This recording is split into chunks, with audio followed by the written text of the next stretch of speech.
क्या कोई मुख्यमंत्री अपनी कुर्सी बचाने के लिए रात के 12 बजे शमशान में साधना कर सकता है? साधना भी ऐसी जिसमें बंदरों के खून से नहाया जाता हो। उत्तराखंड के मुख्यमंत्री छोड़िए, अगर आपसे कहा जाए कि भारत सरकार के एक बड़े ताकतवर कैबिनेट मंत्री उत्तराखंड की भागीरथी नदी के किनारे हुए तांत्रिक अनुष्ठान में पूरी रात शामिल रहे, तो क्या आप यकीन करेंगे?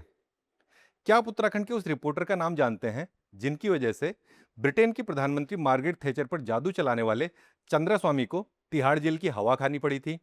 नमस्कार, मेरा नाम है मंजुल और पॉलिटिकल हुल्लड़ के आज के वीडियो में हम उत्तराखंड की राजनीति में रचे बसे इसी तंत्र मंत्र की पड़ताल कर रहे हैं और समझने की कोशिश कर रहे हैं आखिर राजनीति में मिथक कैसे गढ़े जाते हैं।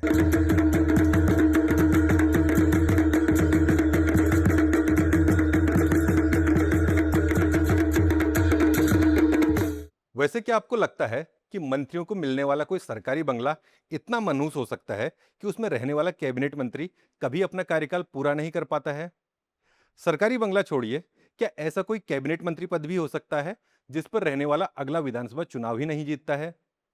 कैबिनेट मंत्री पद भी छोड़िए, क्या ऐसा हो सकता है कि उत्तराखंड में जो आदमी एक बार मुख्यमंत्री बनता है वो अगला विधानसभा चुनाव हार जाता है?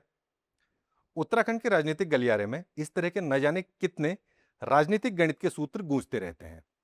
तंत्र मंत्र के छौके से इस तरह कोड वर्ड में कई सारे मिथक भी गढ़े जाते हैं। जैसे एक बड़ा सुना सुनाया मिथक है कि उत्तराखंड मुख्यमंत्री आवास मनहूस है। मुख्यमंत्री आवास की मनुष्यत के बारे में तो यहां तक कहा जाता है कि इस आवास में जो जाता है वो कभी अपना कार्यकाल पूरा ही नहीं कर पाता है।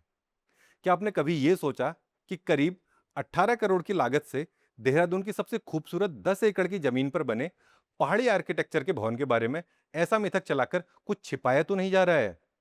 आज की वीडियो में हम आपको इन सारे सवालों के जवाब देंगे। तो सबसे पहले समझते हैं भारतीय राजनीति और तंत्र मंत्र के चक्कर को। काला जादू और तंत्र विद्या भारतीय राजनीति के लिए नया नहीं है। ऐसा माना जाता है कि देश के कई पूर्व प्रधानमंत्री तांत्रिकों की सेवा ले चुके हैं। जैसे प्रधानमंत्री इंदिरा गांधी के बारे में कहा जाता है कि वो तांत्रिक धीरेन्द्र ब्रह्मचारी से सलाह लेकर ही सारे फैसले करती थी। कहा जाता है कि सत्ता के गलियारों में तांत्रिक धीरेन्द्र ब्रह्मचारी को भारत का ग्रेगोरी रासपुतिन कहा जाने लगा था। रासपुतिन रूस में जारशाही के दौर में एक विवादित पादरी और तांत्रिक था। इंटेलिजेंस ब्यूरो के अधिकारी रहे मलय कृष्ण धर ने अपनी किताब ओपन सीक्रेट में उस घटना का जिक्र किया है जिसमें आईबी के अधिकारियों को मारण अनुष्ठान रोकने के लिए दिल्ली के शमशान घाटों की खाक छाननी पड़ी थी। उनके मुताबिक धीरेन्द्र ब्रह्मचारी ने इंदिरा गांधी को सलाह दी थी कि उनके ही कैबिनेट के एक सदस्य उनकी मृत्यु के लिए मारण अनुष्ठान कर रहे हैं, जिसे रोकने के लिए आईबी की टीमें लगाई गई थी। भारत की राजनीति में आपने कभी तंत्र मंत्र से जुड़ी खबरें पढ़ी होंगी तो चंद्रा स्वामी का नाम भी आपने सुना होगा। वही चंद्र स्वामी जिनके बारे में भारत के पूर्व विदेश मंत्री नटवर सिंह ने अपनी किताब one life is not enough में उस वाक्य का जिक्र किया है जिसमें चंद्र स्वामी ने मार्gaरेट थैचर के ब्रिटिश प्रधानमंत्री बनने की भविष्यवाणी की थी, जो बाद में सच साबित हुई। ब्रिटिश प्रधानमंत्री ही नहीं बल्कि ब्रुनई के सुल्तान, बहरीन के शासक और जायर के राष्ट्राध्यक्ष भी चंद्रस्वामी के भक्त हो गए थे। वैसे भारत में चंद्रस्वामी के प्रभाव के बारे में कहने वाले तो ये भी कहते हैं कि पीवी नरसिम्हा राव के 5 साल के प्रधानमंत्री काल में चंद्रस्वामी को कभी प्रधानमंत्री से मिलने के लिए पहले से अपॉइंटमेंट लेने की जरूरत ही नहीं पड़ी। खैर, 1995 में चंद्रस्वामी को 6 महीने तिहाड़ जेल की हवा खानी पड़ी थी। चंद्रस्वामी के दाऊद इब्राहिम से रिश्तों वाली जनसत्ता में छपी एक रिपोर्ट उस गिरफ्तारी का कारण थी। जनसत्ता के लिए ये रिपोर्ट वरिष्ठ पत्रकार राजेश जोशी ने लिखी थी। चंद्रस्वामी की मौत के बाद उत्तराखंड मूल के राजेश जोशी का बीबीसी में छपा ब्लॉग आप दिए गए लिंक में पढ़ सकते हैं।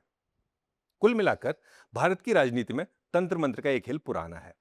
इस तरह के तंत्र मंत्र से जुड़ी सबसे हालिया बात भारतीय जनता पार्टी के एक सबसे बड़े पावरफुल नेता के बारे में भी सामने आई थी।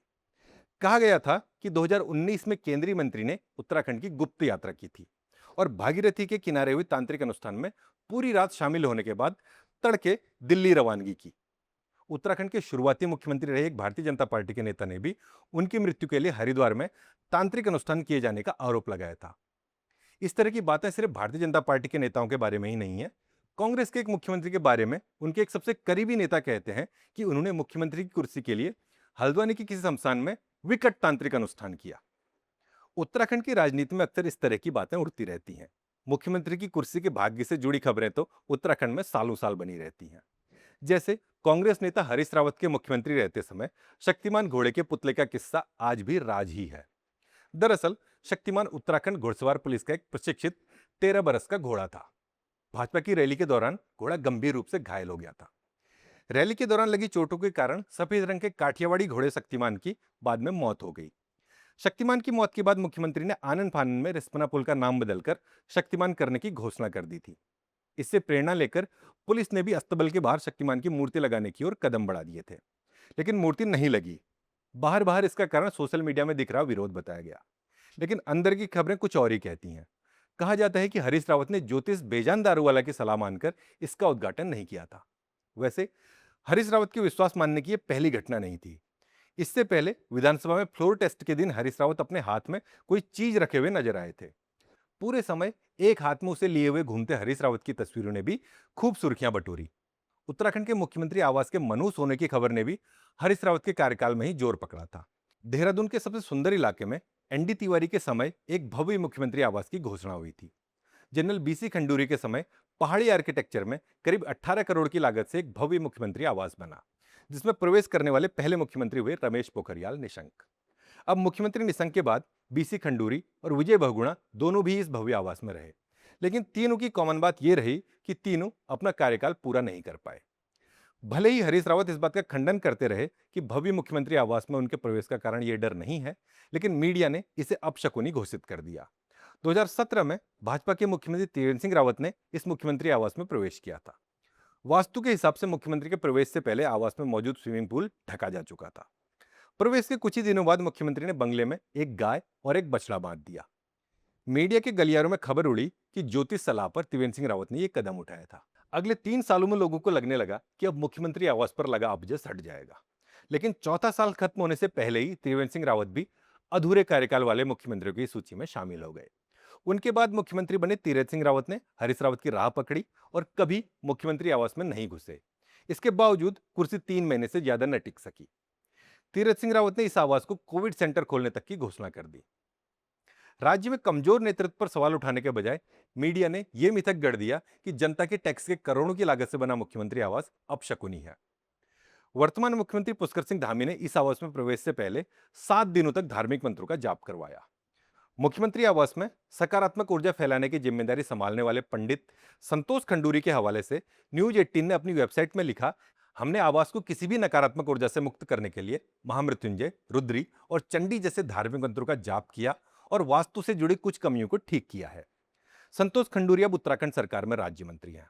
उन्हें राज्य में जनसंख्या विश्लेषण समिति का उपाध्यक्ष बनाया गया है। उत्तराखंड की राजनीति में केवल मुख्यमंत्री आवासीय अपशकुनी नहीं माना जाता है। यमुना कॉलोनी का R2 बंगला भी इस लिस्ट में शामिल है। इस बंगले की कहानी तो राज्य की पहली निर्वाचित सरकार से जोड़ी जाती है। एनडी तिवारी के नेतृत्व वाली कांग्रेस सरकार में यह बंगला सिंचाई मंत्री सूरवीर सिंह सजवान को आवंटित किया गया था, लेकिन 2004 में जब 91वां संविधान संशोधन लागू हुआ तो मंत्रिपरिषद में मुख्यमंत्री सहित मंत्रियों की कुल संख्या विधानसभा के सदस्यों की कुल संख्या के 15% से ज्यादा नहीं होना नियम बन गया। एनडी तिवारी ने 2002 में 17 मंत्री नियुक्त किए थे, लेकिन संशोधन के बाद उन्होंने सभी मंत्रियों से इस्तीफा मांगा और सिर्फ 11 को ही बनाए रखा। इसके चलते सूरवीर सिंह सजवान की मंत्री वाली कुर्सी भी चली गई। 2007 से 2022 तक बंगले में हरक सिंह रावत रहे। 2012 से 2022 तक सत्ता की मलाई खाने वाले हरक सिंह रावत इस बीच भाजपा और कांग्रेस दोनों की सरकार में कैबिनेट मंत्री रहे, लेकिन किसी भी सरकार में अपना कार्यकाल पूरा नहीं कर पाए। 2022 में बंगला मिला भाजपा नेता प्रेमचंद्र अग्रवाल को, लेकिन प्रेमचंद्र अग्रवाल भी अपना कार्यकाल पूरा न कर सके। वैसे उत्तराखंड में अपशकुन की कहानी बंगलू तक ही सीमित नहीं है। यहाँ शिक्षा विभाग के विषय में कहा जाता है कि जिसके जिम्मे शिक्षा विभाग रहा उसके सितारे अगले चुनाव में गर्दिश खाने लगे। 2000 में भाजपा सरकार में शिक्षा मंत्री रहे तीरथ सिंह रावत 2002 में विधानसभा नहीं पहुंच सके। एनडी तिवारी सरकार में शिक्षा मंत्री रहे नरेंद्र सिंह भंडारी अगला चुनाव हार गए। इसके बाद भाजपा की खंडूरी सरकार और निशंक सरकार में शिक्षा मंत्री गोविंद सिंह बिष्ट और खजानदास रहे। 2012 में दोनों विधानसभा नहीं पहुंच सके। इसके बाद शिक्षा मंत्री बने मंत्री प्रसाद नैथानी, जो 2017 का चुनाव हार गए। त्रिवेंद्र सरकार में शिक्षा मंत्री अरविंद पांडे पहले ऐसे शिक्षा मंत्री रहे जो अगला चुनाव जीतकर वापस विधानसभा में आए। वैसे जीत हार का यह गणित उत्तराखंड के मुख्यमंत्री पद पर भी लगाया जाता है। नित्यानंद स्वामी, एनडी तिवारी, बीसी खंडूरी, विजय बहुगुणा, हरीश रावत और त्रिवेंद्र सिंह रावत ऐसे नाम हैं जो मुख्यमंत्री तो बने, लेकिन उसके बाद विधानसभा में नहीं जा सके। अब सवाल है कि इस तरह के मिथक गढ़े कैसे जाते हैं। जवाब है, मिथक गढ़ने का काम तब होता है जब मीडिया सही सवाल पूछने के बजाय खबरों में सनसनी जोड़ देता है। कुल मिलाकर अब आप समझ ही गए होंगे कि राजनीति में तंत्र मंत्र, अपशकुन और मनहूस बंगलों के किस्से अचानक पैदा नहीं होते हैं। मुख्यमंत्री आवास हो या शिक्षा मंत्री की कुर्सी, हर बार जब कोई नेता अपना कार्यकाल पूरा नहीं कर पाता या चुनाव हार जाता है, तो उसके पीछे की असली वजह है प्रशासनिक नाकामी, गुटबाजी, दल बदल या जनता का गुस्सा अक्सर पर्दे के पीछे रह जाती हैं और उनकी जगह ले लेती है एक आसान सनसनीखेज कहानी। सवाल शक्तिमान घोड़े का हो या भव्य मुख्यमंत्री आवास का, राजनीति में असफलता को किस्मत, वास्तु या तांत्रिक अनुष्ठानों के मत्थे मढ़ देना नेताओं और मीडिया दोनों के लिए सबसे सुविधाजनक रास्ता बन जाता है। इसलिए अगली बार जब आप उत्तराखंड की राजनीति में किसी बंगले, कुर्सी या पद के मनहूस होने की खबर पढ़ें, तो एक सवाल जरूर सोचिएगा, क्या ये असल मुद्दों से ध्यान भटकाने की एक सुनियोजित कोशिश तो नहीं?